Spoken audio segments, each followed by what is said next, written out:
today's video, I wanted to discuss something a topic very personal to me, and it is the importance of having a role model in magic, or just having someone you can look up to or understand or wanting to strive to be towards. And I just think it's one of the most important topics that's helped me grow as a performer to where I am today. So, with that said, let's roll that intro.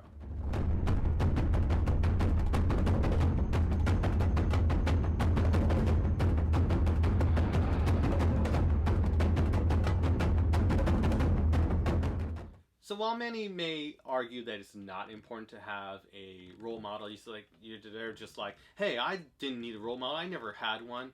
You know, I just practiced and I got good and blah, blah, blah. That's fine, great, and I always will respect that opinion. There's always that side. But from personal experience, I as well didn't really have much support in magic. I mean, I had my friend Sean who taught me for 1.5 years. Great guy, great friend. You see his content everywhere.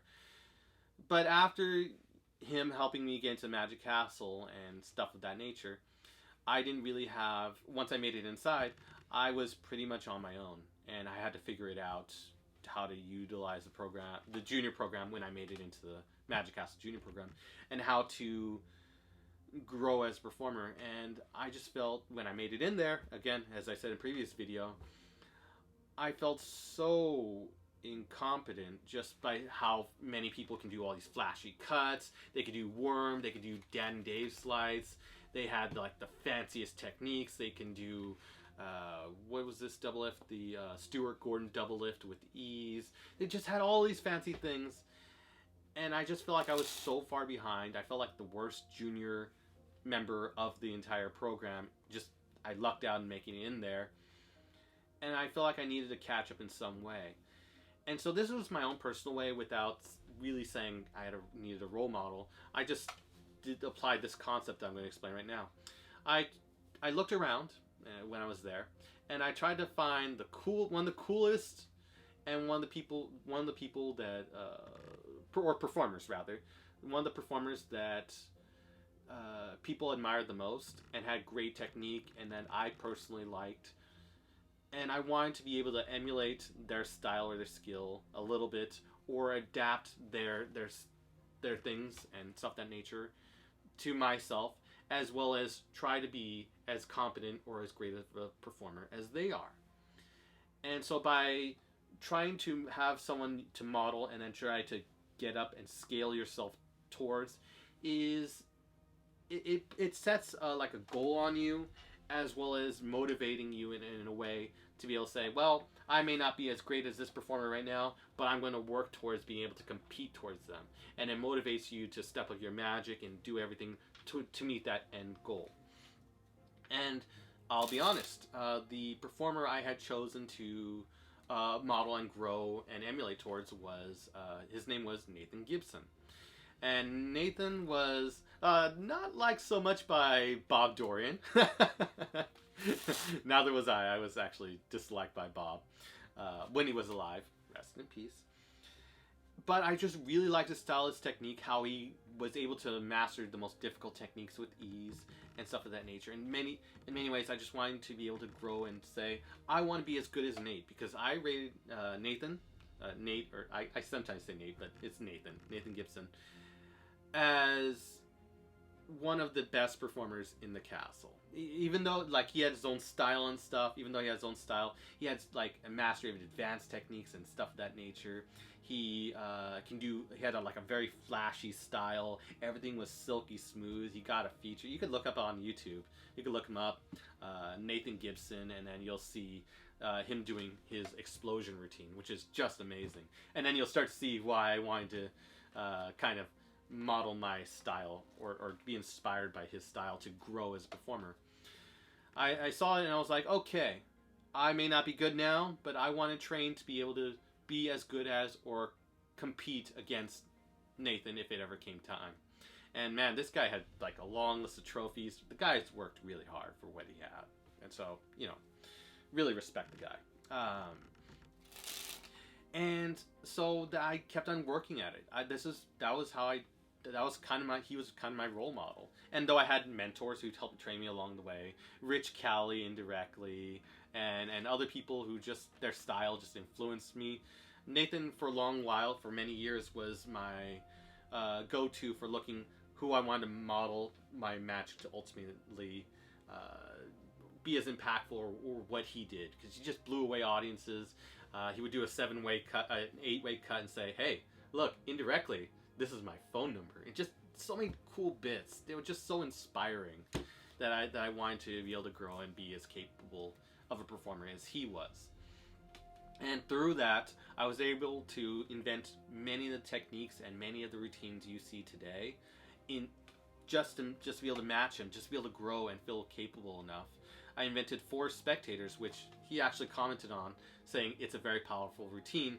And additionally, when I was performing it at a brunch segment for all the magicians of the castle, I I remember this, and no one in the YouTube audience has to believe me, but I blew a room full of magicians away. They're all like rampaging monkeys. So, oh my god, that's crazy! And it was a routine for spectators, and that was modeled to be a different, it's an entirely different trick, but I wanted a big trick like Nathan's trick number 3 that I saw. You know, he just can hold the cards right here. It looks something like this. You're just able to get it, just shake, card changes while being visual up to his face, and then all the cards changes in like aces or whatever from being kings. And it was such a wonderful effect, and I just wanted something that could have like a powerhouse effect, that I could be able to stand on the shoulders of giants. I was standing on the shoulders of giants of Eddie Fector and other performers, and I just want to be able to say I have something. I want to be able to say I'm good enough. And while ultimately you shouldn't feel like that unless you can compete with the performer, you considered good enough. That's why I try to encourage people to say they don't, unless they match this person, they're not good enough. I'm not gonna ever encourage that idea, but it does encourage you to be able to get better, so you can get closer to where ultimately you want to be. And if it helps you to get closer to your goal of being the performer you want to be through just working towards being able to compete against this level of performer, I think it's a worthy goal. It's just a positive connotation of working towards something without all the negative feedback loop and doubt you may encounter. And that's what you want to work towards. And along the way, I've developed many other techniques as well. I developed a triumph with a unique triumph that I think was called, I did it as a Halloween trick. It was a Halloween triumph that has 3 parts to it, and it looks really cool. I think I call it the Ace Triumph. You can look it up, Evolving Magic Ace Triumph.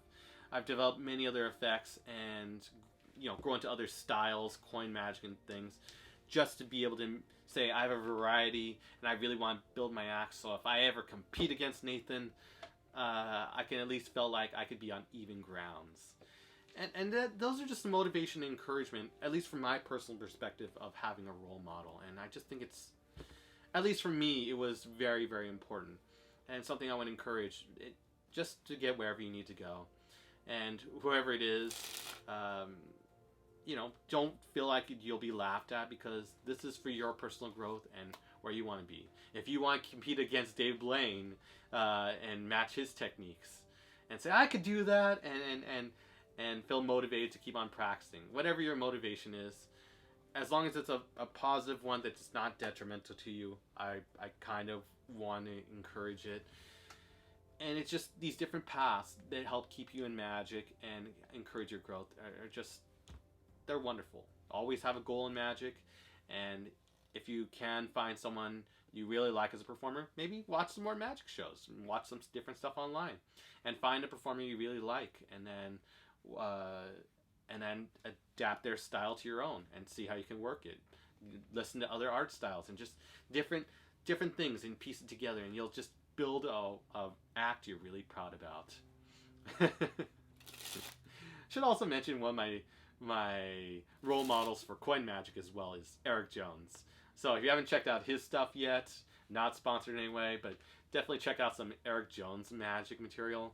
This guy's cool. We're cool, but that guy's just magic is just it's really out there and amazing.